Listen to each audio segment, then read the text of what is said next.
Hello and welcome to gate curators. हम लोग अपने डीबीएमएस फुल लेक्चर सीरीज में टाइप ऑफ कंस्टेंट्स पढ़ रहे थे। किस किस टाइप के कंस्टेंट होते हैं, जैसे entity integrity constant, key constant, referential constant, domain constant, ये सारी चीज़ें हम लोग पढ़ रहे हैं।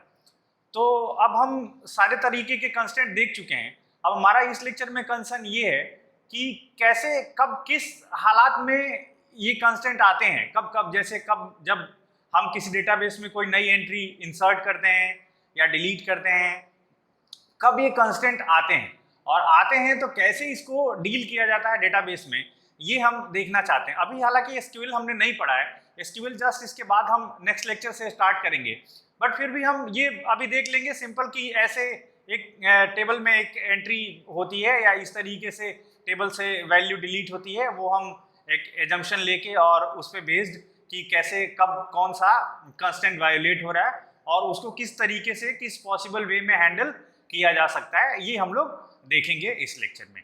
तो आइए हम लोग ये लेक्चर डिटेल में स्टार्ट करते हैं। तो हम लोगों को इस लेक्चर में देखना है कि कैसे हम लोग कंस्टेंट वायोलेशन से डील करते हैं या कब कंस्टेंट वायोलेशन होता है, किन कंडीशंस में। तो सबसे पहले हम लोग ये देखते हैं कि कौन कौन से कंस्टेंट वायोलेट होते हैं। तो ये जैसे डोमेन कंस्टेंट वायोलेट हो सकता है, कब वायोलेट हो सकता है, जबकि आपने जिस पर्टिकुलर टाइप की वैल्यू बोली है कि होगी, और अगर उस टाइप की वैल्यू इंसर्ट नहीं किया है तो डोमेन कंस्टेंट वायोलेट हो सकता है। की कंस्टेंट वायोलेशन हो सकता है। की कंस्टेंट वायोलेशन में हम लोग देखते हैं क्या कैसे कैसे हो सकता है डिटेल में अभी आगे। उसी तरीके से एंटिटी इंटीग्रिटी कंस्टेंट का वायोलेशन हो सकता है, रेफरेंशियल इंटीग्रिटी कंस्टेंट का वायोलेशन हो सकता है। ये सारे पॉसिबल वायोलेशंस हैं, एग्जांपल से ही समझ में आएंगे ज़्यादा डिटेल में। तो जैसे हम लोग जो अपने एग्जांपल्स करेंगे आज के, वो जो हमने ये कंपनी डेटाबेस का जो रिलेशनल स्कीमा लिया है उसी पे बेस्ड करेंगे। उसमें आप जरा ध्यान से देख लीजिए ये एट्रीब्यूट की सीक्वेंसिंग, क्योंकि इसी ऑर्डर में हम लोग वैल्यूज को इंसर्ट करेंगे। First name, middle name, initial, last name, SSN, B date, address, sex, salary, super SSN, D number, इसी सीक्वेंस में हम लोग वैल्यूज को इंसर्ट करेंगे डेटाबेस में। ये एम्प्लॉय टेबल में ये वैल्यूज हैं, अभी पर्टिकुलर हम इस इंस्टेंस को लेके चल रहे हैं। ये डिपार्टमेंट और डिपार्टमेंट लोकेशन प्रोजेक्ट में ये वैल्यूज हैं। उसी तरीके से वर्क्स ऑन, डिपेंडेंट और इन सारी चीज़ों में ये वैल्यूज हैं। अब हम जनरली जैसे कोई रिलेशनल डेटाबेस है तो उस पर दो तरीके के ऑपरेशंस पॉसिबल हैं। एक तो रीड ऑपरेशन पॉसिबल है और एक राइट ऑपरेशन पॉसिबल है। रीड ऑपरेशन या रिट्रीव ऑपरेशन एक ही बात है, रीड कहें या रिट्रीव कहें एक ही बात। रीड या रिट्रीव का क्या मतलब है? जैसे रीड या रिट्रीव का मतलब ये है कि आप कोई डेटाबेस बना हुआ और उसकी इंफॉर्मेशन को केवल पढ़ना चाहते हैं, देखना चाहते हैं, उसमें आप कोई चेंज नहीं कर सकते हैं। एक तो ये है। दूसरा है अपडेट ऑपरेशन, हम लोग जिसको बोलते हैं, या राइट या मॉडिफिकेशन, ये तीनों ही नाम चलते हैं। अपडेट जनरली हम लोग अपडेट मॉडिफाई करने को भी अपडेट बोलते हैं, तो कई बार हम लोग इसको इन जनरल टर्म में राइट ऑपरेशन बोल लेते हैं या मॉडिफिकेशन हम लोग बोल लेते हैं, लेकिन ये अपडेट भी चले। अब अपडेट में क्या क्या पॉसिबिलिटीज हैं? अपडेट में पॉसिबिलिटी ये है कि आपके पास पूरी टेबल बनी हुई है, आप पूरी की पूरी एक टपल इंसर्ट कर दो उसमें, आप पूरी की पूरी एक टपल डिलीट कर दो, आप उसमें कोई एक पर्टिकुलर एट्रीब्यूट की वैल्यू ऐड कर दो या डिलीट कर दो, इस तरीके से मॉडिफाई कर दो। जैसे फॉर एग्जांपल ये बना हुआ है, तो यहाँ पे रीड करने का मतलब ये है कि आपने कोई ऑपरेशन परफॉर्म किया, वहाँ पे कोई जो भी आपका डेटाबेस लैंग्वेज है, जो भी आपका वहाँ पे सिंटैक्स है, सिंटैक्स में आपने लिख के दिया कि ये एम्प्लॉय के डेटा को हमें फेच करना है, तो ये सिंपली ये टेबल ऐसे आ जाएगी आपके सामने। अब आप इसमें और कुछ कर नहीं पाएंगे, केवल आप डेटा को रीड कर पाएंगे। लेकिन अपडेट की बात ही जब आती है या राइट की बारी आती है, तो अगर आप इंसर्ट ऑपरेशन परफॉर्म करने की बात करते हैं, तो इंसर्ट का मतलब ये होता है कि आप पूरी की पूरी कोई नई टपल, जैसे यहाँ पे हम मान लीजिए जैसे कोई हम टपल जॉन एस सीना इंसर्ट करना चाहते हैं, पूरा इनका पूरा एसएसएन नंबर, इनका बी डेट या सारी वैल्यूज, तो ये इस टाइप के ऑपरेशन को हम लोग बोलते हैं इंसर्ट ऑपरेशन, जहां पूरे के पूरे टपल्स की वैल्यूज इंसर्ट होती हैं डेटाबेस में, उसी सीक्वेंस में, उसी ऑर्डर में जिसमें एट्रीब्यूट्स दिए हुए हैं।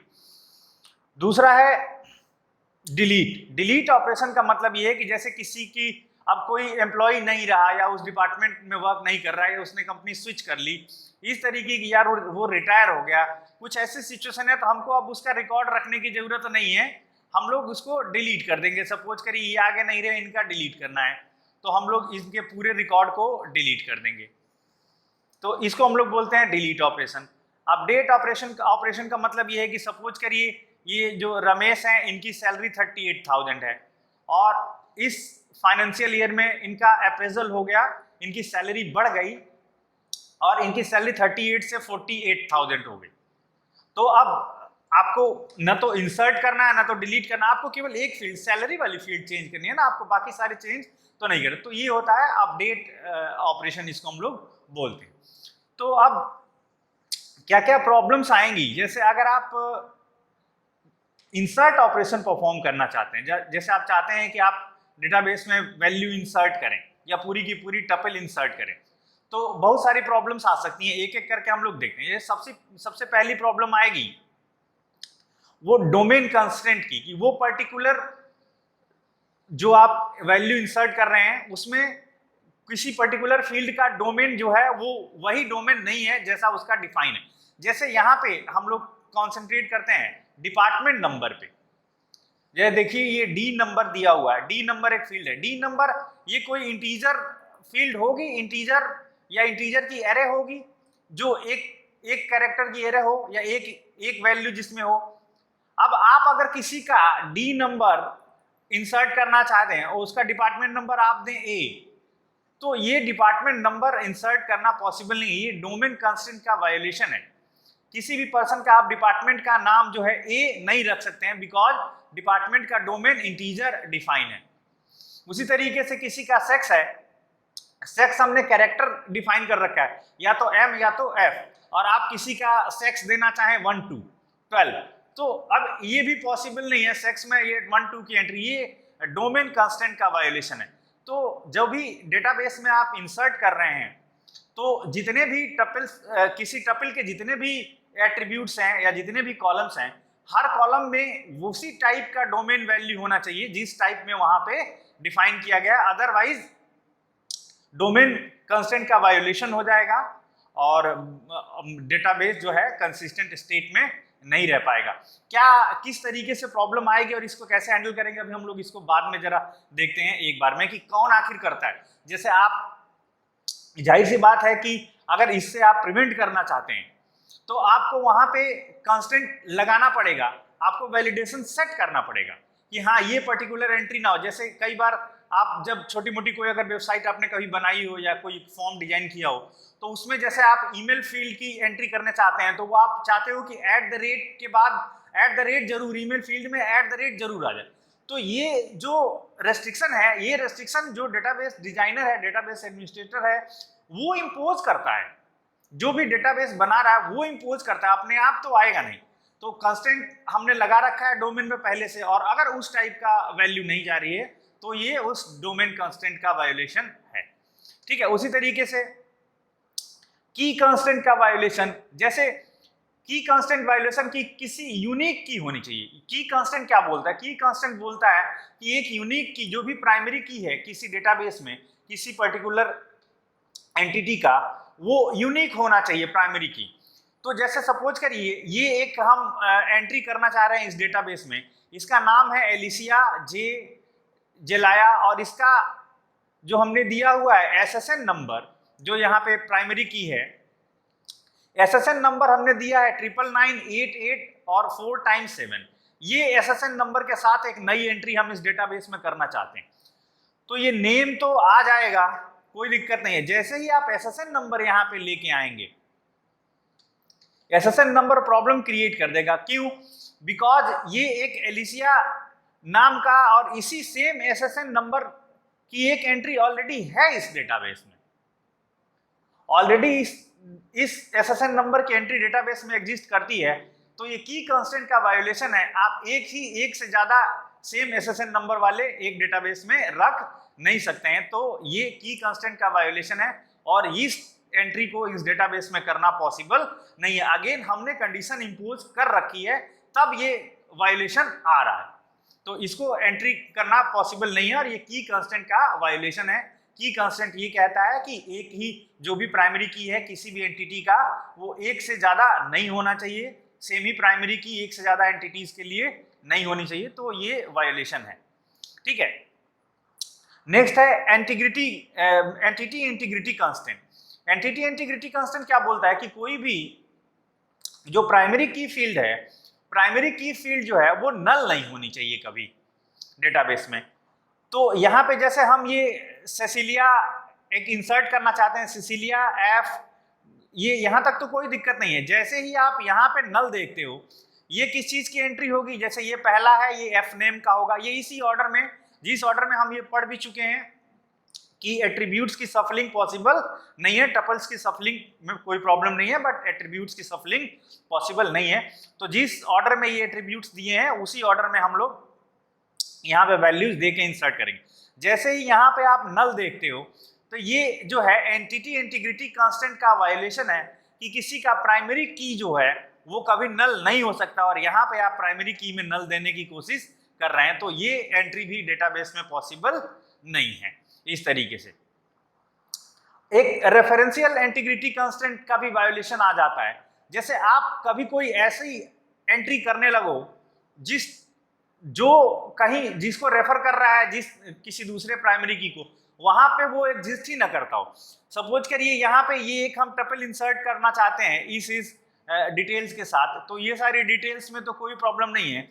यहाँ पे सबसे लास्ट में देखिए ये है डीएनओ, और डीएनओ की जगह पे यहाँ पे हम एंटर कर रहे हैं 7।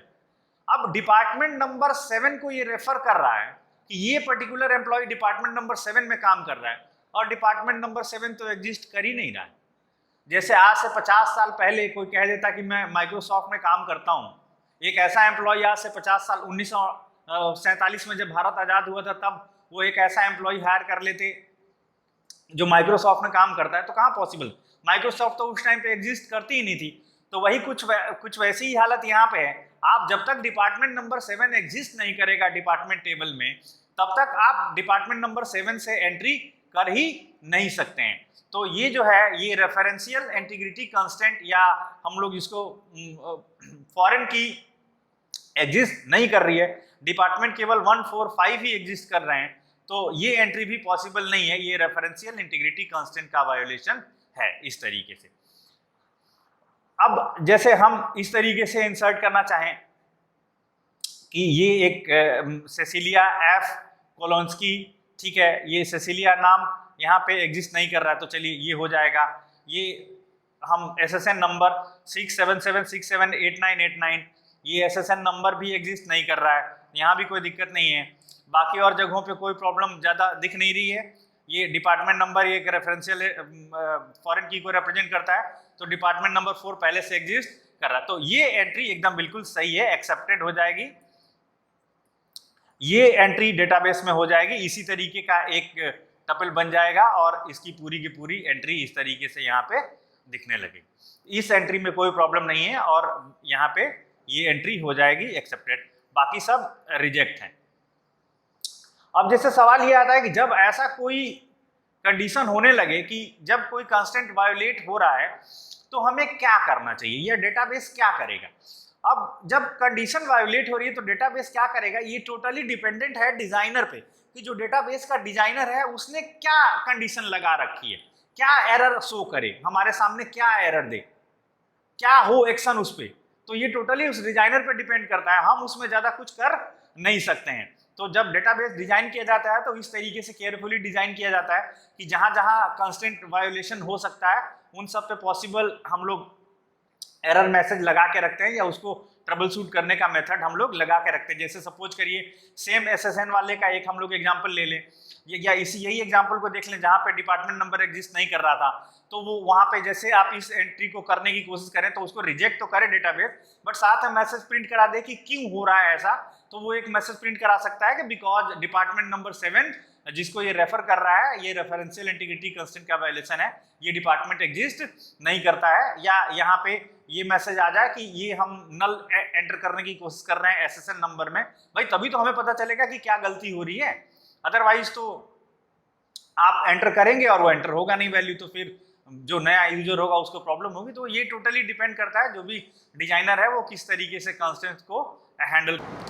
नेक्स्ट है डिलीट ऑपरेशन, कि जब हम डिलीट ऑपरेशन को परफॉर्म करते हैं तब कौन सी प्रॉब्लम्स हमारे सामने आती है। जैसे जब डिलीट ऑपरेशन हम परफॉर्म कर रहे हैं तो उस टाइम पे हमें रेफरेंशियल इंटीग्रिटी कंस्ट्रेंट जो है वो सबसे ज्यादा प्रॉब्लम क्रिएट करता है, कि हम कोई ऐसी चीज तो नहीं डिलीट कर दे रहे हैं जो कि कहीं पे रेफर कर रहा है और यही यहाँ से ये गायब हो गया, तो फिर अब वो जो दूसरी टेबल में जो चीजें हैं जो जिसको ये रेफर कर रहा था उनका क्या होगा। तो ये रेफरेंशियल इंटीग्रिटी कांस्टेंट जो है वो बहुत ज्यादा वायोलेट होता है in case of delete operation.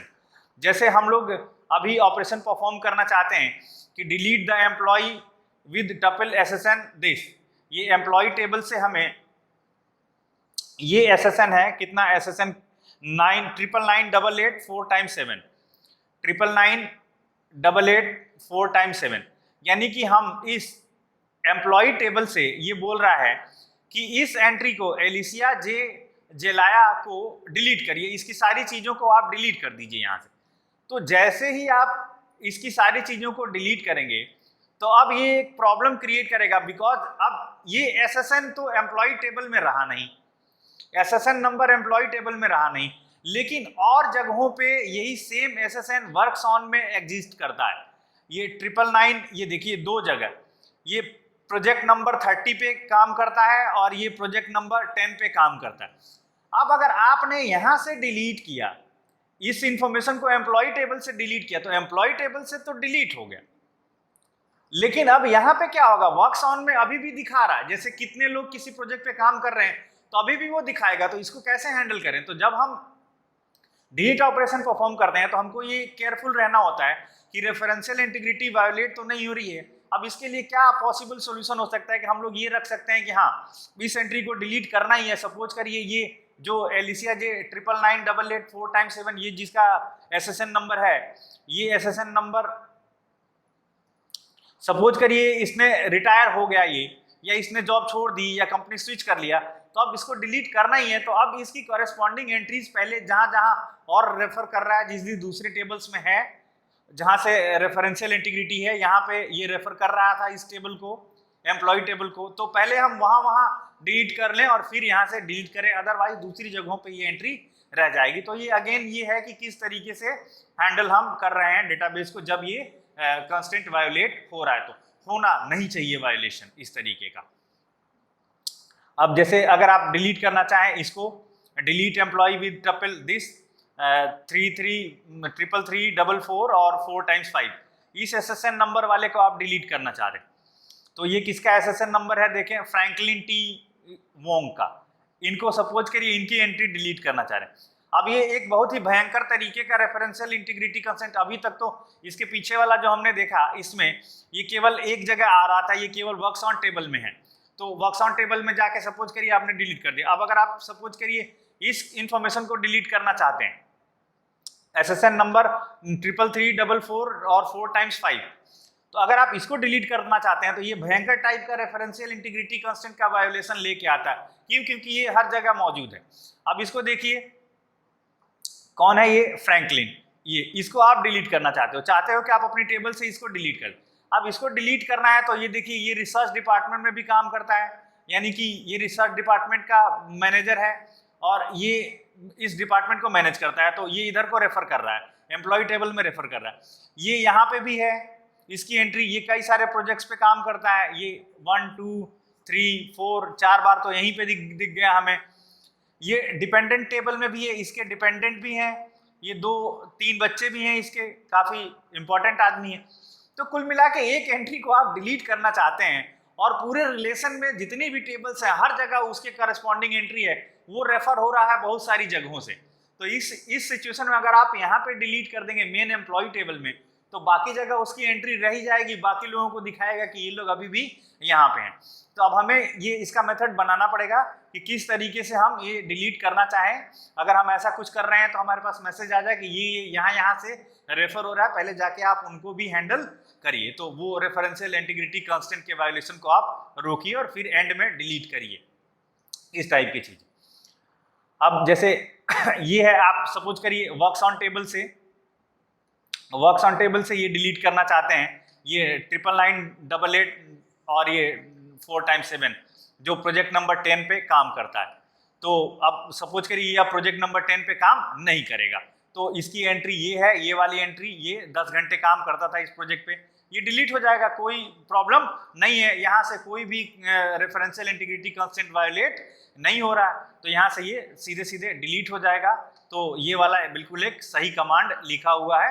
Command तो पहले वाले भी सही थे, उनमें कोई एरर नहीं थी, बट वो कंस्ट्रेंट का वायोलेशन हो रहा था वहाँ पे, यहाँ पे कोई भी कंस्ट्रेंट वायोलेशन नहीं हो रहा, तो ये एंट्री सीधे सीधे डिलीट हो जाएगी। अब जो रेसिड्यू हमारे पास बचेगा इस एंट्री को हटा के, देखिए अभी यही इस पर्टिकुलर एसएसएन नंबर की और भी एंट्रीज हैं, और ये 30, जैसे अब यही पे केवल अगर इतना दिया होता कि delete works on tuple with SSN this, तो जितने भी होते वो सारे डिलीट हो जाते, इस टाइप का कुछ ऑपरेशन परफॉर्म होता।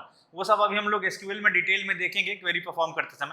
फिलहाल तो आप ये समझिए कि हमने इस समस्या के समाधान के लिए ये दोनों ही ले लिया है, दोनों को ही डिलीट करना है, तो जैसे ही डिलीट करेंगे तो ये वाला टपल डिलीट हो जाएगा, ठीक है।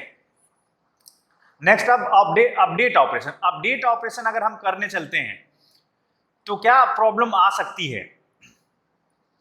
कुछ जो इंसर्ट ऑपरेशन के टाइम पे प्रॉब्लम आ रही थी उसी टाइप की अपडेट ऑपरेशन में भी आ सकते हैं। इंसर्ट में तो बहुत सारी रेफरेंशियल इंटीग्रिटी भी, डोमेन भी, की भी, एंटिटी इंटीग्रिटी सारे वायोलेशन हो रहे थे, तो अपडेट में भी सारे वायोलेशन हो सकते हैं।